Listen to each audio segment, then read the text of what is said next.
भैया मैंने सोचा अगर एक पुत्र अगर दूसरा पुत्र राजमहबा में आ गया तो खुशी की बात हो जाएगा। अगर कहीं पुत्री जन्म ले लिया तो मैं अपना पुत्री का कन्या दान करके मैं अपना जीवन को धन्य बनाऊंगा। लेकिन जब उस रानी की कोख से ऐसा कुलच्छनी पुत्री जन्म लेने वाली है जो कि राजमहबा को सर्वनाश कर देगा, ऐसा कर उस रानी की कोख से न वह पुत्री जन्म लेगी। सही बात है। चल अभी का अभी वो दुश्मन को मंगा, मैं उसे 14 वर्ष के लिए वनवास दूंगा। 14 वर्ष के लिए वनवास दूंगा ऐसा जंगल में जहाँ की बाघ हरिन सिंह सदुल उस दुश्मन को खाकर बराबर कर देगा। न रहेगा वो रानी जिंदा, न वो कलंकनी पुत्री पैदा लेगा। ऐसा कर बहादुर, जल्दी उस दुश्मन को मंगा, ना रहेगा बांस ना बजेगी बांसुरी। जल्दी मंगा उसको। ठीक है भैया, आप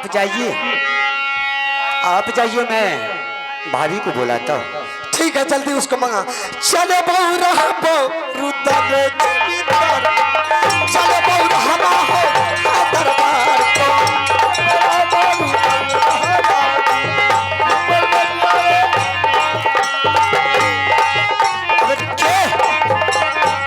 आज मिशन जी को बात पर रुदल सिंह को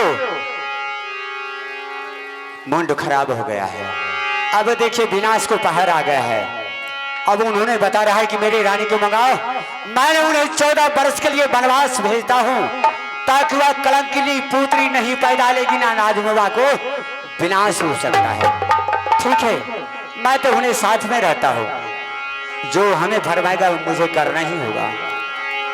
भाभिया बे सुनियो फूला है कमा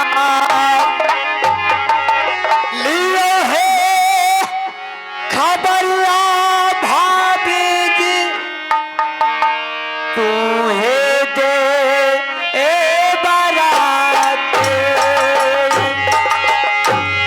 सुनिए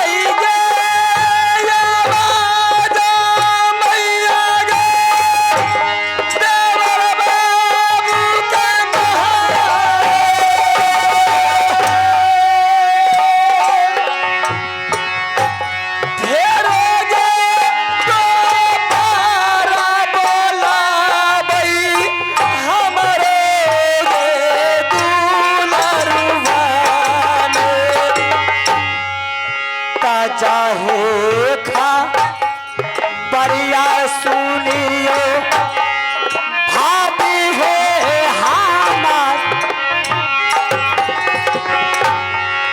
चरला का रामा भाभी फटलता के दिन किया ये जरूरी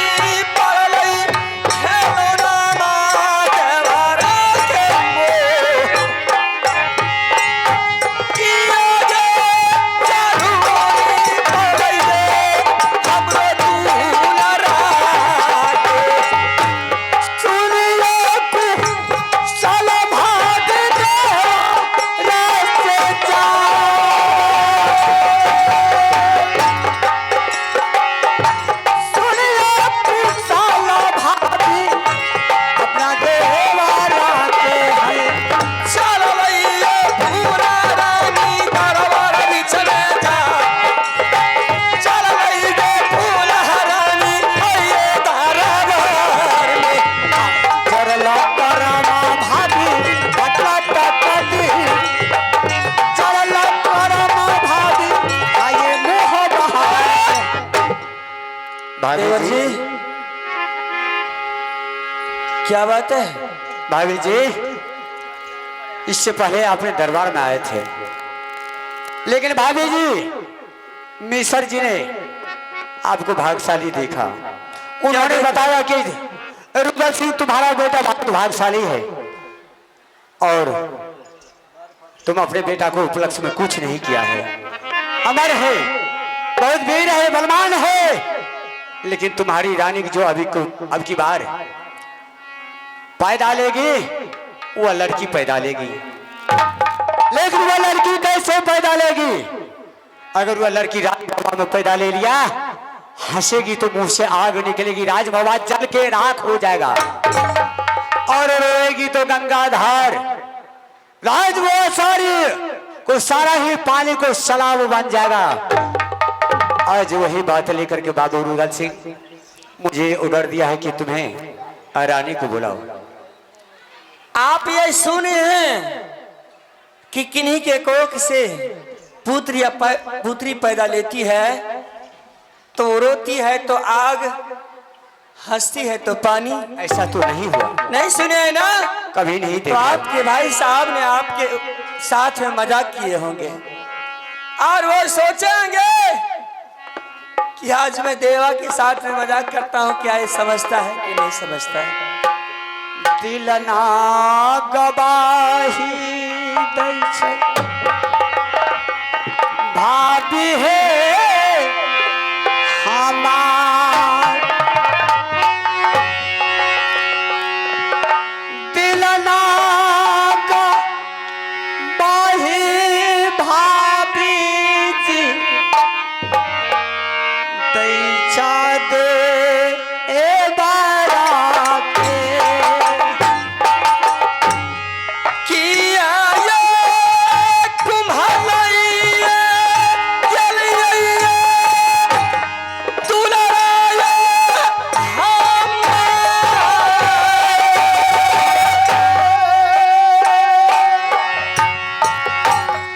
कैला का माचा का खिलौना तुहरो भाई जाने। ये ते दीना रहा। क्या बात है?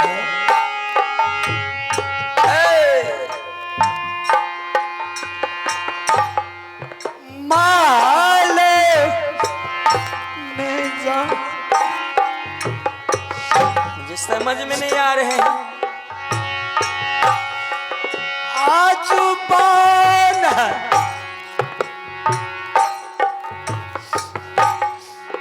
बस जय कीला मो आपा किया ये रोबई छा खेलना यही तारा मारा बीच में बाबू मो। किया ये रोबई छा खेलना ये तारा पार में खेलो देवर का मैं आपके पास रहेगी। क्यों आप चिंता कर रहे हैं? भाभी है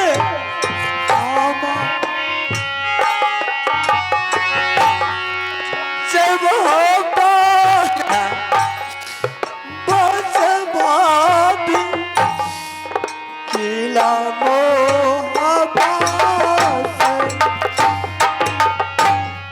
माइया गा सुना लगे दुर्गा मेरी गंगा।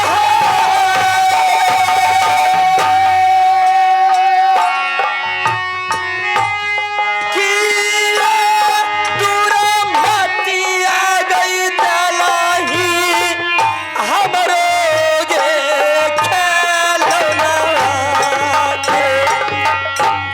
भाभी जी, देवर जी, आपने क्या बताया मर्द के आंखों से आंसू गिरना अब सगुन होता है। कि तुम्हारा भैया मजाक किया? बिल्कुल, क्यों नहीं। लेकिन भाभी जी, हाँ, ये बात आपको पता नहीं है। दिन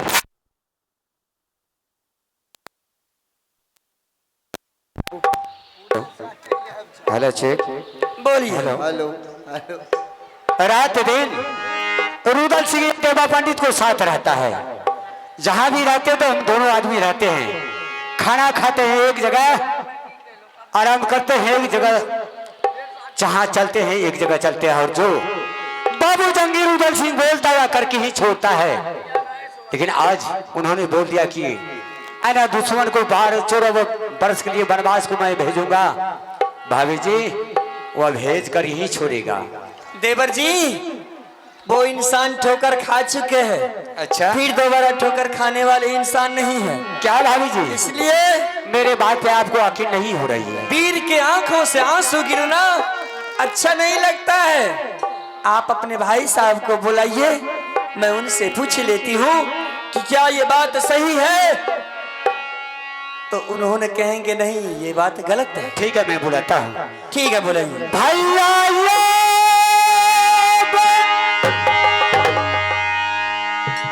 भाई साहब।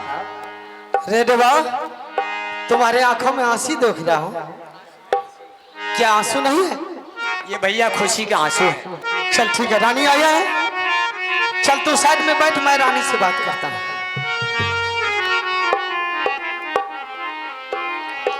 रानी। हाँ स्वामीनाथ,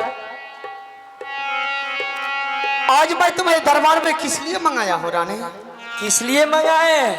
मैं तो ये पूछने के लिए चाहती हूँ कि मिसर जी ने दरबार में आए थे, आप शवों के हस्तरेखा देखते देखते लगते हैं कि मेरा भी हस्तरेखा भूल गए।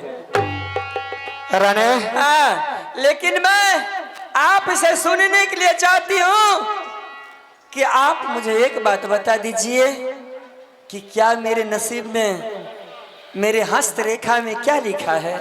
मैं भी सुनने के लिए व्याकुल हो रही हूँ कि वो बात अगर सुन लूंगी तो मैं भी अपने रंग महल में बड़ी बहन जग को जाकर के कह दूंगी।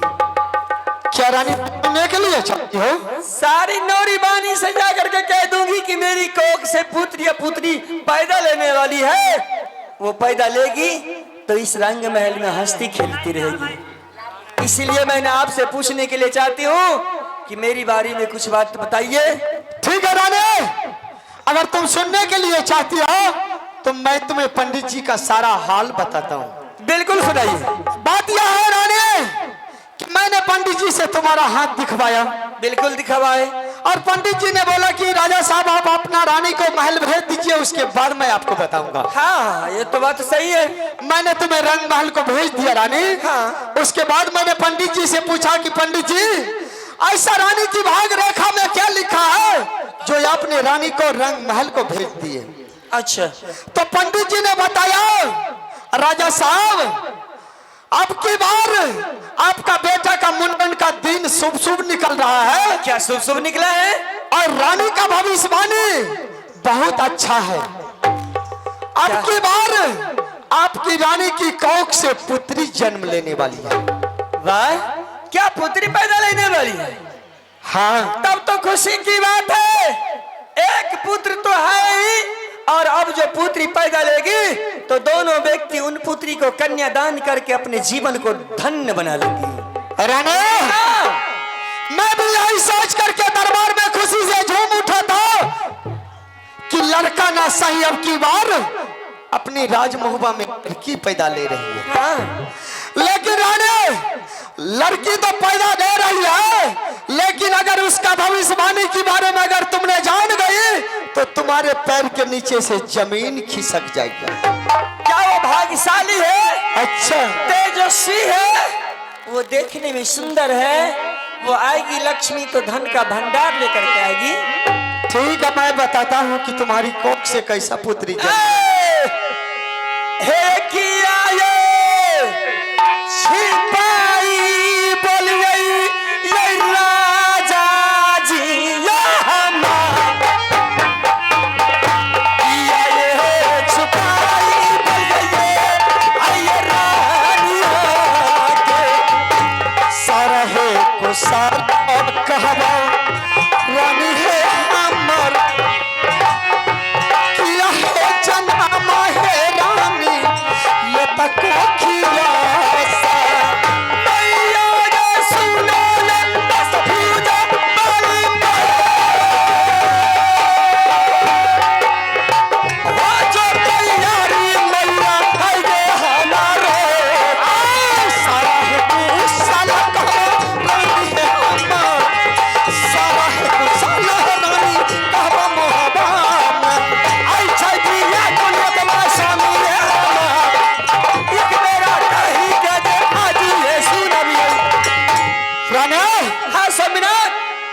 तुम सुनने के लिए चाहती हो कि कैसा पुत्री है? बिल्कुल, मैं सुनने के लिए व्याकुल हो रही हूँ कि आप जल्द मुझे बता दीजिए।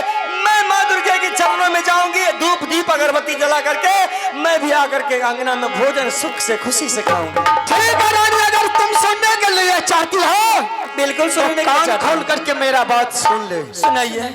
तुम्हारी कोख से जो पुत्री जन्म लेने वाली है, अच्छा, वो कोई साधारण पुत्री नहीं है। क्या वो देवी है? वह इंद्र की परी है? क्या वो देखने में सुंदरी है? मैं बता रहा हूँ, बोलिए। तुम्हारी कोख से जो पुत्री जन्म लेने वाली है, जिस वक्त वो तुम्हारा पुत्री जन्म ले लिया राजमहबा में, अगर वो पुत्री अगर हंस दिया राजमहबा में, तो उसके मुंह से आग का गोला गिरेगा और राजमहबा जल के भस्म हो जाएगा।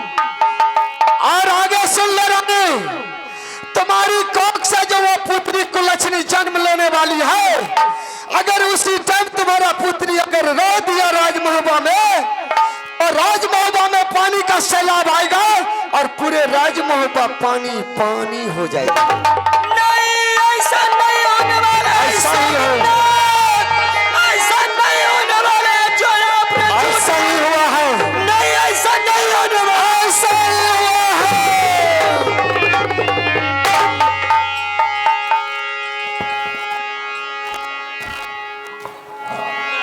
मैं सोच रहा हूं कि अगर तू अपने मन से राजमहबा को छोड़कर निकल जाती है तो तुम्हारा ही भलाई होगा। अगर तू राजमहबा छोड़कर नहीं जाती है तो मैं जानता हूं कि किस तरीका से तू राजमहबा छोड़कर जाती है।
स्वामीनाथ, हाँ, मैंने कभी भी नहीं सुनी हो कि इंसान के कोख से, औरत के कोख से कभी भी बच्ची या बच्चा पैदा लेता है या लेती है जान? मैं यह सब सुनने के लिए नहीं चाहता हूँ।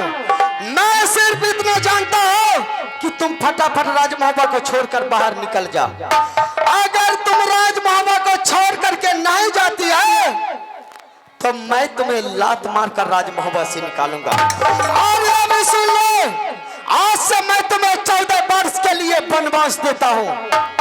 जल्दी राज मोहब्बा को खाली करके निकल। तुम्हें जैसा जैसा रानी नहीं चाहिए। लेकिन मेरी क्या गलती है इसमें? मैं इसमें आपका क्या गलती कर चुकी हूँ? वह सब हम कुछ नहीं जानते हैं। मैं सिर्फ इतना जानता हूँ कि राज मोहब्बा छोड़कर निकल जाओ। चाहे तू कहीं जा करके जहर खा के मर जा या नदी में डूब कर मर जा, मुझे कोई जरूरी नहीं है। चल जल्दी राज मोहब्बा को खाली कर।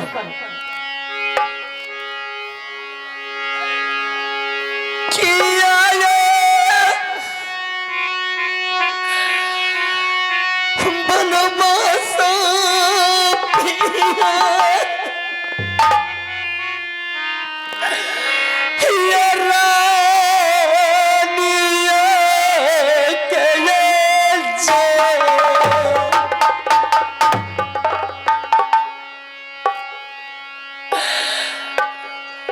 कौन ये है गलतियां के लिए हमें तो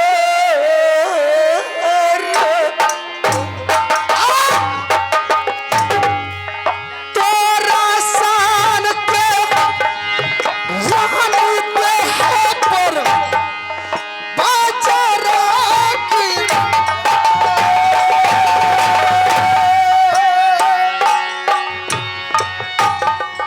चलो दिल से भाग जो प्यासी जाओ तो हम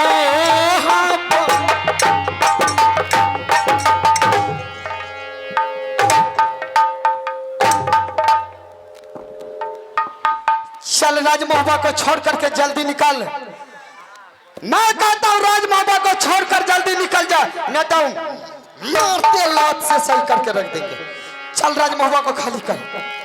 कौन है ये गलतियां भैलैया स्वामिया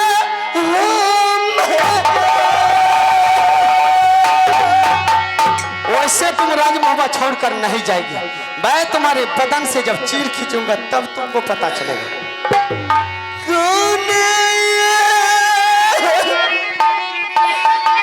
गलतियां स्वामिया भैलैया हमारे तोहरा चीरा प्यासिया करबो के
सुन, भैया अब तू मेरा बात कान खोल करके सुन ले।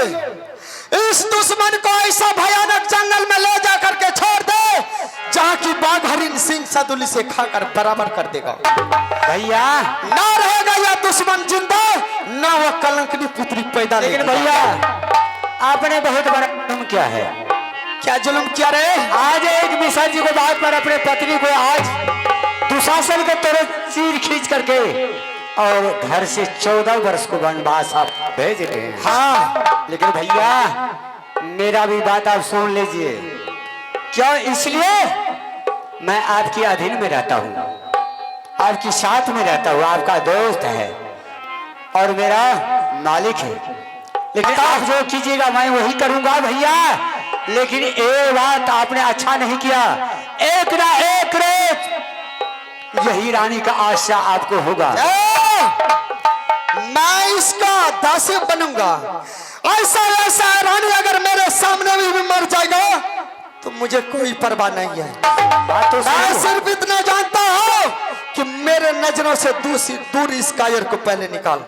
ठीक है भैया, आप यहाँ से जा सकते हैं और मैं भाभी को लेकर के जंगल जा रहा हूँ। ठीक है जा, चले बहु रहबो रुताले चिमिता, चले बहु रहबो हो हापर हाय तो बराबर अल्लाह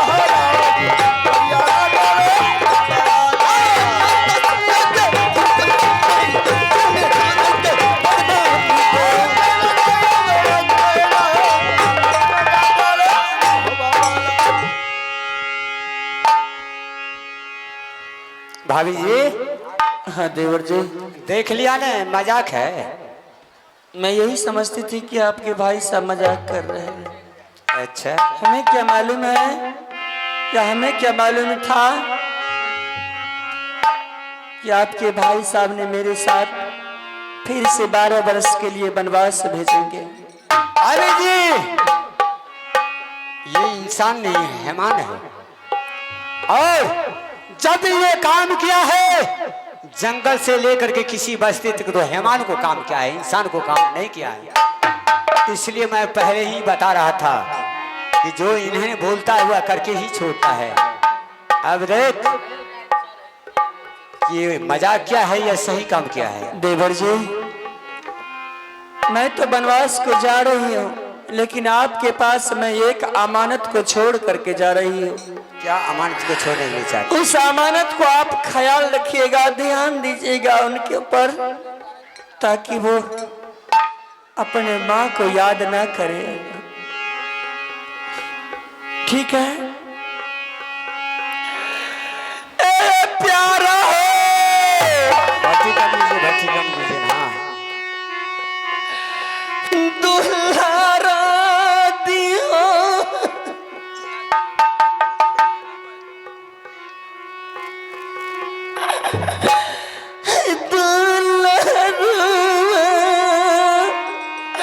बाबू के जो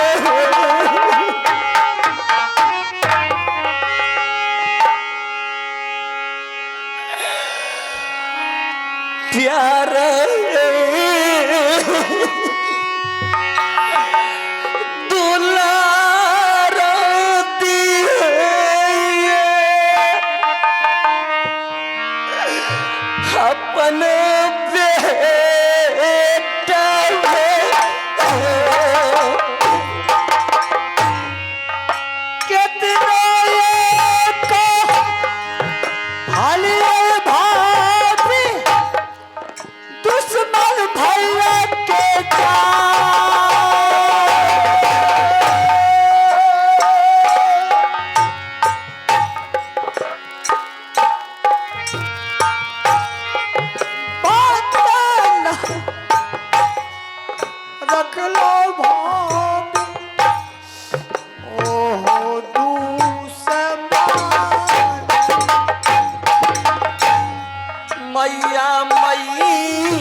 जागल हमें जे भूलावा बाबू जयलावा पीछा में जे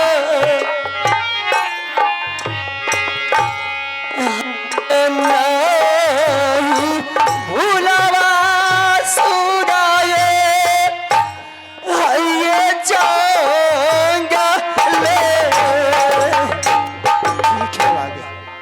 देवर जी अब क्या कीजिएगा? अब ये तो ऊपर वाला को लिखा हुआ है, इसमें तो भाभी जी मेरा कोई कसूर नहीं है।